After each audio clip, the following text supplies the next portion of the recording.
Ketika nafas sebuah kota terganggu, ketika sepinya sebuah desa tersenduh, ketika mata memandang saling beradu, muncullah hati, muncullah watak.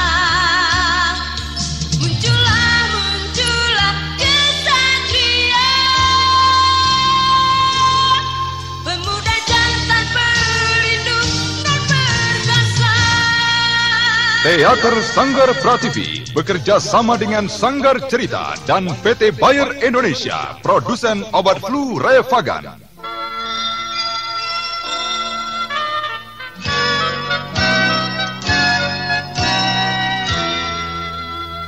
Revagan bekerja efektif membebaskan derita yang menyertai flu, seperti sakit kepala, demam, pegal linu, ataupun nyeri otot. Membebaskan derita yang menyertai flu. Revagan dari Bayer. Bayer, jaminan mutu. Mempersembahkan sebuah serial Galang Gemilang.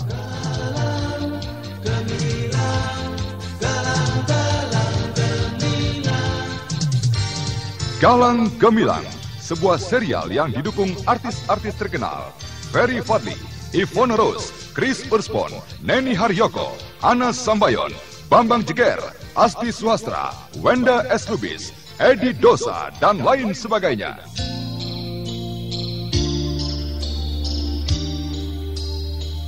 Aku tidak punya niat untuk membunuh orang. Sejahat apapun orang itu di mata masyarakat, aku dendam pada kejahatan. Aku dendam pada fitnah, iri, dengki, entah apa lagi yang mencelakakan orang satu dan lainnya.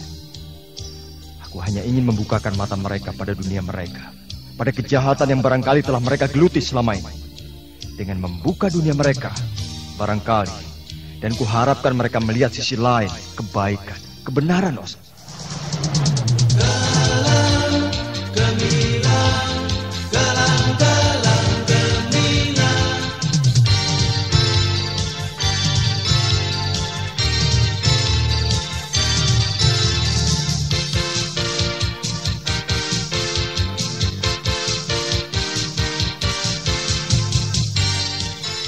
Dalam episode 81 menampilkan Potret Kaca-Kaca bagian ke-21 dengan judul Mbah Guno Umo. Naskah karya Jagat Hermanto. Dalam episode ini didukung oleh Ferry Fadli sebagai Galang, Iwan sebagai Mbah Guno Umo, Heri Purwo sebagai Jiwang, Beni sebagai Gimo, Nanang sebagai Doblang, Endang sebagai Marinten, dan Elias, pembawa cerita. Teknik dan montase Joko SP dengan sutradara Yodam Hardono. Selamat menikmati.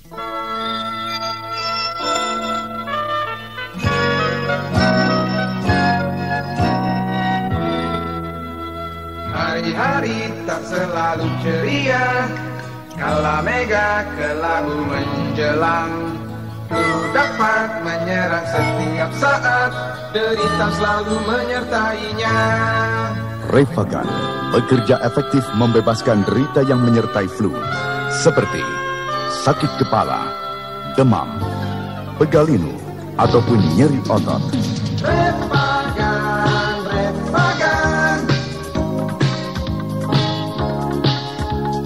Revagan bekerja efektif membebaskan gejala flu.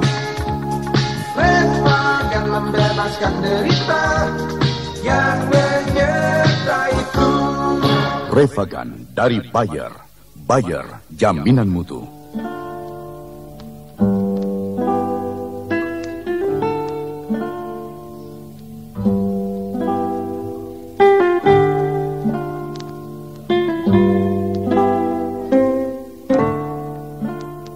Dalam kisah menuju demensi diceritakan, order yang dijanjikan dari Herjuna yang datang dari Jakarta Ternyata order Galang untuk memerankan seorang tokoh dalam kisah antara perpaduan kisah Barat dan Timur, yang menguak kisah cinta yang berbaur dengan para dokter muda lulusan California dengan praktek bedah anatomi dengan bahan praktek Teja Ningrum, di mana praktek tersebut menggunakan ilmu vampire system.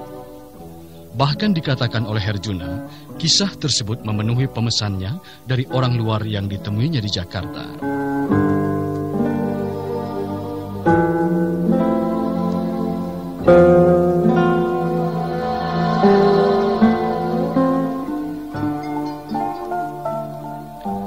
Kini Galang pulang bersama Herjuna.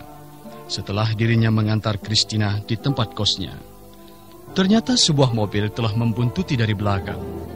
Mobil itu agak dikenal oleh Galang. Namun tak sepatah kata pun Galang mengatakannya kepada Herjuna, apalagi menuduh.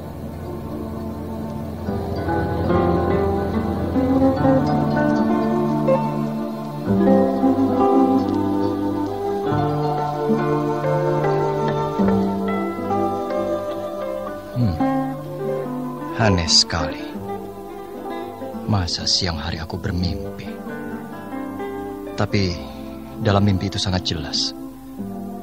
Sebuah lokasi benda antik, sebuah cupu. Oh, lalu apa hubungannya dengan cerita pengamen tempo hari? Dalam pertunjukan itu dia mengatakan kalau sedang mencari benda itu. Oh, mungkinkah? Ya, lokasi mimpiku memang tidak salah. Seperti apa yang dikatakan oleh pengamen itu. Aku jadi penasaran, karena banyak orang memburu jutaan rupiah dengan hanya mendapatkan cupu misteri itu.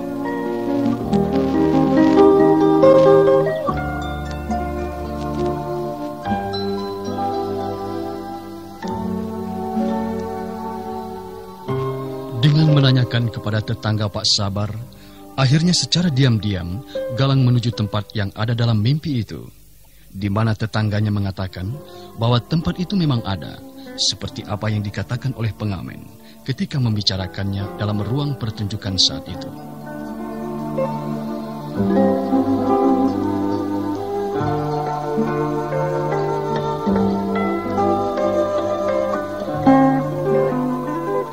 Sementara dari tempat di mana yang terdapat dalam cerita Galang, orang-orang ternyata sibuk membicarakannya.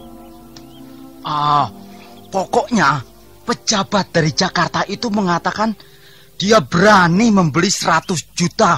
Nah, itu sudah pasti. Oh iya. Sekarang tinggal kalian semua. Bukankah begitu, Mbak Gunomo? Benar apa yang dikatakan Kimo. Iya, benar. Aku sendiri yang diajaknya ke Jakarta. Dipertemukan dengan orang penting di sana. Iya. Ya, maklum saja. Mbak ini orang kampung. Rumah pejabat itu memang besar. Lantainya saja bisa untuk pengilon. Wah, pokoknya satu tawaran yang langka. Sepertinya sudah tidak asing lagi kalau banyak orang menginginkan benda misteri itu. Ya, benda apabila dimiliki oleh seseorang, khususnya di bawah, tidak akan mempan senjata tajam. Wah, hebat kan? Apalagi hanya musuh wawaran atau musuh mengandalkan fisik belaka. Ya. Yang jelas, benda itu sudah aku dapatkan, Haji Wang.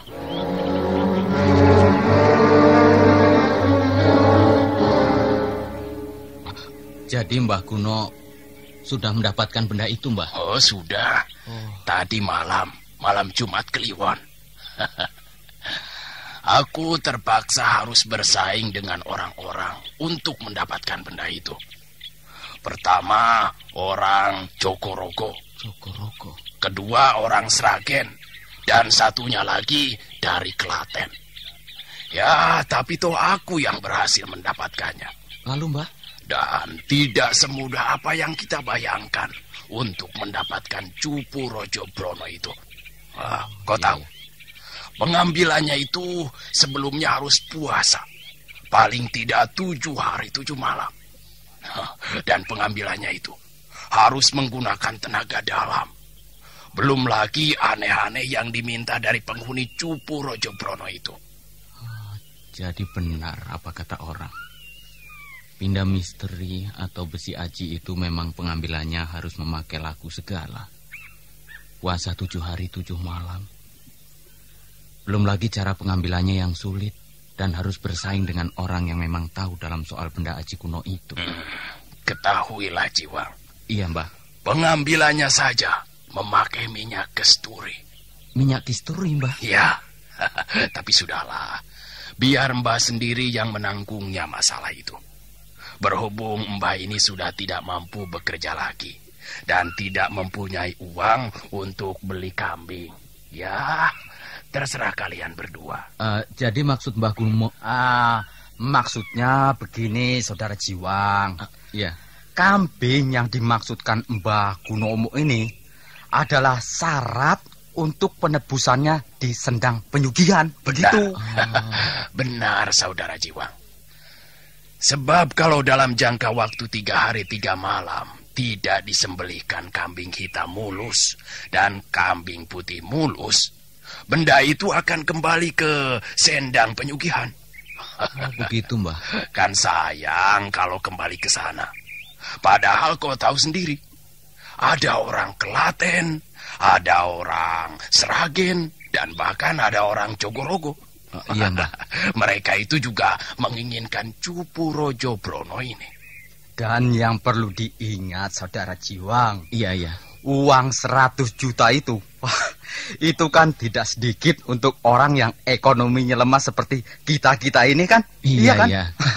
Lah kalau buruh pabrik, mesti berapa tahun mengumpulkan itu? 100 juta itu. Wah, ya lama sekali. Iya loh. Kalau buruh nyangkul, mesti berapa tahun mendapatkan uang sejumlah itu. Iya. Sampai tua pun tidak bakalan ibaratnya. Nah, bagaimana? Kalau saja Nak Jiwang tidak keberatan, ya Nak Jiwang bisa mencari teman lagi. Biar ringan biayanya. Paling berapa 2 kambing? Ya, paling-paling 100.000. Iya. Kalau begitu baiklah, Mbah. Jadi Nak Jiwang sanggup? Sanggup, Mbah. Tapi saya mesti cari teman satu lagi, Mbah. Jadi biar biaya 100.000 itu kita pikul 3 orang. Saudara Gimo, saya sendiri, dan teman saya nanti, Mbah. Tapi harus secepatnya loh. Nanti sore sudah harus ada kambing 2. Yang berbulu hitam mulus dan putih mulus, ya.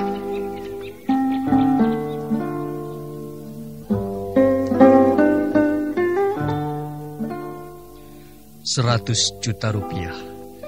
Jumlah uang yang belum pernah mereka pegang, apalagi dia miliki. Namun dengan keyakinan dan penuh percaya, maka Gimo dan Jiwang pun mencari uang 100.000 guna membeli kambing untuk membuat selamatan di sendang penyugihan. Guna persyaratan agar Cupu Rojo Brono tidak kembali ke asalnya. Dan siang itu juga, Jiwang menemui Doblang, di mana Doblang lagi berada di warung, yang mana Galang pun sedang berbicara bertukar pengalaman dengan pemuda bernama Doblang itu.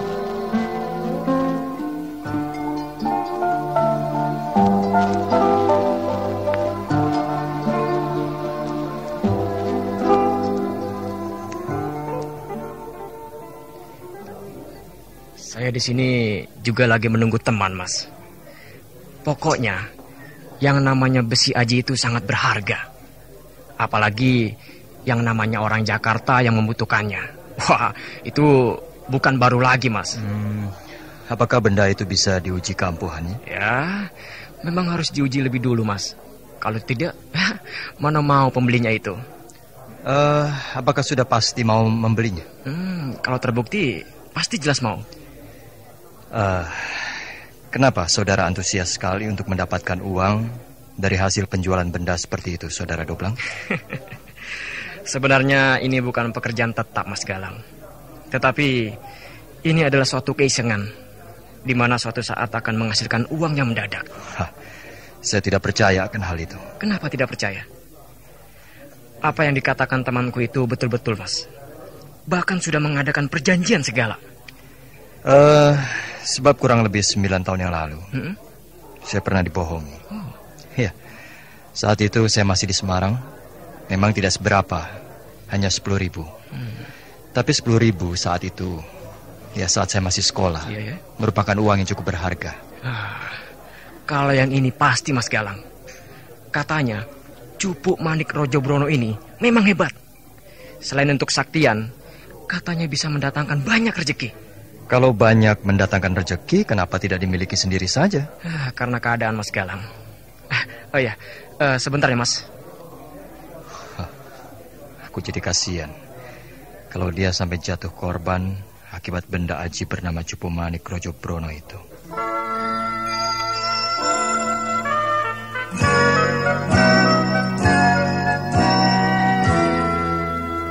Hari-hari tak selalu ceria, kala mega kelabu menjelang.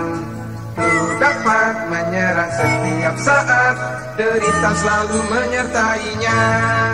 Refagan bekerja efektif membebaskan derita yang menyertai flu, seperti sakit kepala, demam, pegalinu, ataupun nyeri otot. Refagan, Refagan. Refagan bekerja efektif, membebaskan gejala flu. Refagan membebaskan derita yang menyertai flu. Refagan dari Bayer. Bayer, jaminan mutu. Doblang sesaat melihat kelebat Jiwang menuju warung. Akhirnya Jiwang dan Doblang berbicara di suatu tempat, membicarakan masalah persyaratan yang diminta Pak Gunomo. Mereka pun bersepakat. Sesaat kemudian, Doblang pun menemui Galang. Sebentar ya Mas, kami akan pergi ke pasar hewan. Oh ya, ini alamat saya kalau Mas mau mampir. Terima kasih. Kok siang-siang begini pergi ke pasar hewan? Apa masih ada? Masih banyak, Mas. Blang, dia itu siapa? Dia itu Mas Galang. Oh ya, kenalkan dulu. Saya Jiwang. Saya Galang. Begini saja, Mas. Kalau mau mampir ke gubuk saya, itu alamat saya. Dekat kok. Tanya saja, namanya Jiwang. Pasti semua sudah tahu. Blang, membeli kambing hitam mulus dan putih mulus untuk menebus syarat Cupu Manik Rojobrono itu. Menebus Cupu Manik Rojobrono dengan 2 kambing. Aneh. Itu pesan Mbah Guno Umok. Iya. Ayo kita berangkat. Nanti keburu siang. Baik. Mas Galang, saya berangkat dulu ya, Mas. Nanti keburu siang. Tunggu. Iya, Mas. Apakah semua itu sudah kalian pikirkan akibatnya? Sudah. Mbah Guno Umok itu tidak pernah bohong. Mari, Mas. Iya, Mas. Benar loh, Mas. Datang ke rumah ya. Jangan-jangan. Mari. Doblang dan Jiwang bersama Gimo pun akhirnya mengeluarkan uang untuk patungan membeli kambing. Maka baru sehari kemudian, benar bahwa di tempat Mbah Guno Umok diadakan penyelamatan. Namun ternyata kambing yang untuk sesaji hanya yang hitam saja, karena alasan yang berasal dari Mbah Guno Umok itu dipatuhi oleh Gimo, Jiwang, dan Doblang.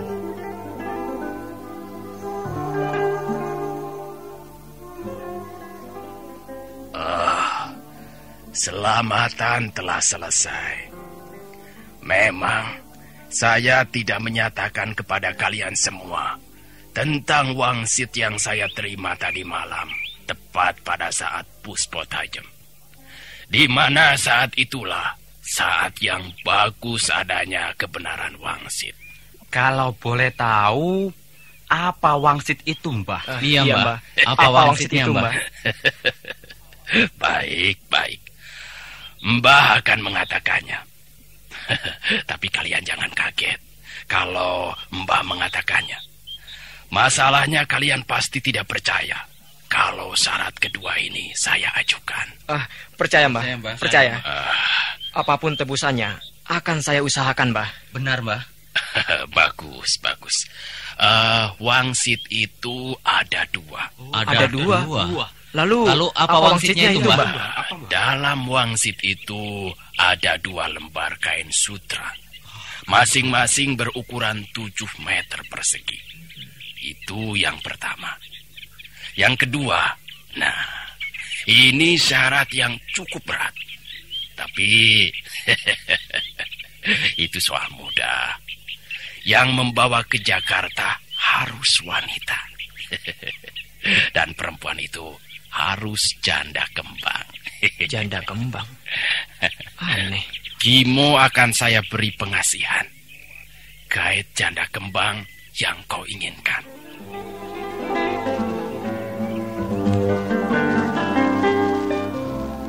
Selang sehari kemudian, ternyata Gimo belum juga berhasil menemukan janda kembang.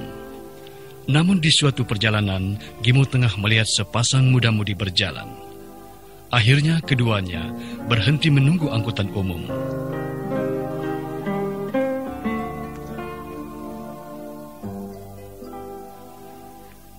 Pemuda ini gagah dan tampan.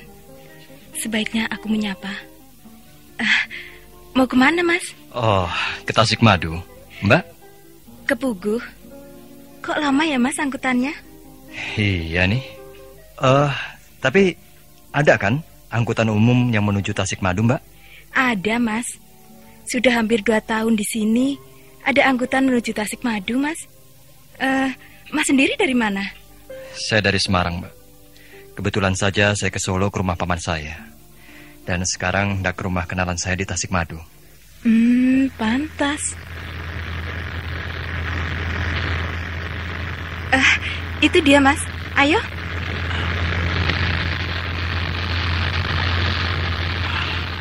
Itu dia orangnya. Kata Doblang, dia adalah janda kembang asal desa Puguh. Baik, aku akan naik sama-sama.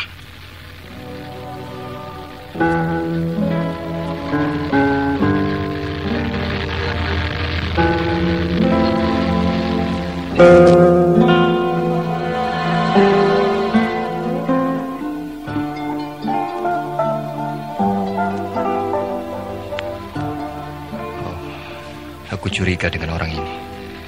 Ada yang tidak beres yang akan dilakukan pada wanita ini.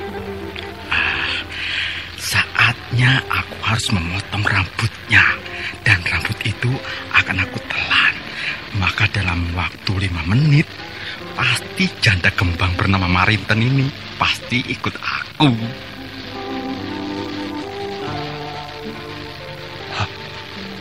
Dia memotong rambut wanita itu, lalu ditelannya. Aneh.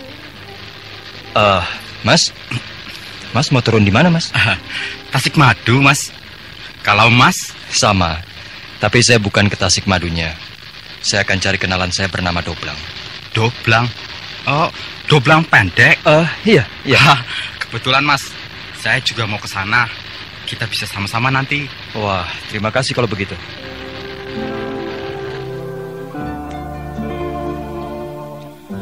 Apa yang dipraktekkan Gimo terhadap wanita bernama Marinten benar adanya. Maka Marinten, si janda kembang itu pun seakan tak mau lepas dari tangan Gimo. Maka Gimo, Marinten, dan Galang bersama-sama menuju rumah Doblang. Mereka tengah membicarakan sesuatu yang agaknya rahasia bagi orang lain. Namun ternyata Galang terus memasang pendengarannya terhadap pembicaraan Doblang dan Gimo. Marinten ini perlu aku inapkan semalam dulu di rumah Doblang ini. Kebetulan orang tuanya dan saudaranya ke tempat saudaranya yang lain. Jadi ini adalah kesempatan. Gimo.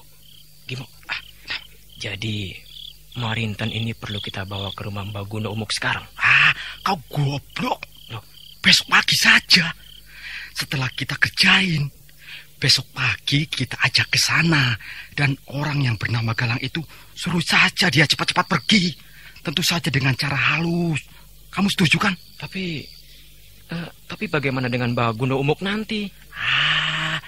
Itu jangan dipikir.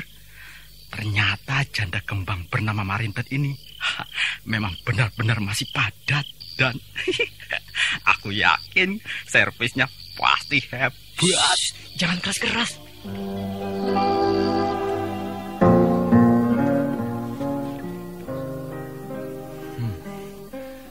Apa yang dilakukan pemuda bernama Gimo adalah benar. Dugaanku tidak meleset. Pastilah rambut yang ditelan sewaktu naik angkutan umum tadi adalah berupacara Kuno Desti. Kurang ajar. Ternyata di dalam mereka berbisik tadi hendak mempermainkan wanita yang bernama Marinten ini. Mas Galang tidak menginap nanti? Tidak. Saya tidak menginap. Apakah Mbak Marinten menginap? Saya wanita, Mas.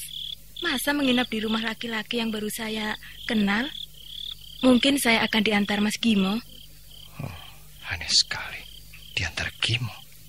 Loh, kok dibiarkan minumnya? Ayo Mas Galang, silakan. Ya, hanya beginilah keadaan rumah kami, Mas Galang. Ya, tentu saja lain kalau di Semarang atau di rumah paman Mas Galang di Solo. Ya, saya kira sama saja. Oh, ya. Mari dilanjutkan, Mas Galang. Dik Marinten, makannya. Ayo. Iya. Untuk Mas Galang, saya harap sudi menginap di rumah saya. Terima kasih. Tinggal bagaimana nanti saja. Pokoknya orang yang bernama Galang itu harus pulang.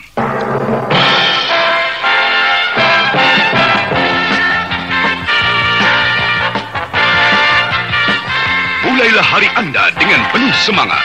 Mulailah dengan penuh gairah dengan tenaga dari Tony Kumbaya. Tony Kumbaya, cari semangat untuk kita semua. Berolahraga dengan tekun atau bekerja keras, Tony Kumbaya bila diminum teratur menjamin kemantapan tenaga, membuat kita sehat berseri untuk mencapai prestasi puncak. Tony Kumbaya, cari semangat untuk kita semua. Tony Kumbaya mengandung ekstrak liver, mineral dan vitamin yang dengan mudah diserap tubuh menjadi tenaga tambahan. Tony Kumbaya memberi semangat bagi Anda untuk menjadi yang terbaik. Tony Kumbaya, cari semangat untuk kita semua.